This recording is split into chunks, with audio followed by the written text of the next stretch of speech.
జీవితంలో ఒక్కోసారి మనం కొన్ని పరిస్థితుల్లో ఇరుక్కుపోతాం. అప్పుడు అనిపిస్తూ ఉంటుంది మనం కొత్తగా ఏదైనా చేద్దాము అని. కానీ చేయలేని పరిస్థితి. ఎందుకంటే మనం కొన్ని సాంప్రదాయాలను పాటిస్తూ ఉంటాం.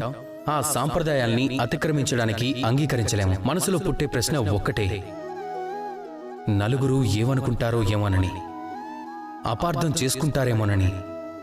ఇప్పుడు చెప్పండి నాకు, ఎవరి నలుగురు? మీరు జన్మించినప్పుడు ఈ నలుగురు ఎక్కడున్నారు?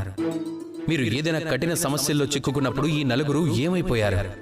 వాళ్ళు ఏమైనా చేశారా, లేక మీకు ఎదురైన సమస్యల్ని మీరే పరిష్కరించుకున్నారా? ఆ నలుగురు గురించి ఆలోచించడం మానేస్తే మీరు మీ జీవితాన్ని అనుభవించగలరు. మీరు జీవితంలో చేయగల మంచిని 10 మందికి పంచడం ఎలాగో చూడండి. పరిస్థితి ఎదురు తిరిగితే పోరాడండి, అంతేగాని నలుగురు గురించి ఆలోచిస్తూ కూర్చోకండి. ఒక్కటే ఆలోచించండి, మీ జీవితంలో చేయగల మంచి ఏమిటి అనేది మాత్రమే. మీరు చేసిన పనుల వల్ల ఎప్పుడైనా ఎవరికైనా మనసు గాయపడిందేమో తెలుసుకోండి, అంతేగాని మంచి మీద దృష్టిని కేంద్రీకరించడం మర్చిపోకండి. అప్పుడు మీ చుట్టూ ఉన్న వారందరికీ మంచే జరుగుతుంది. కనుక మీరు కూడా నాతో కలిసి మంచిగా పలకండి. రాధా కృష్ణ.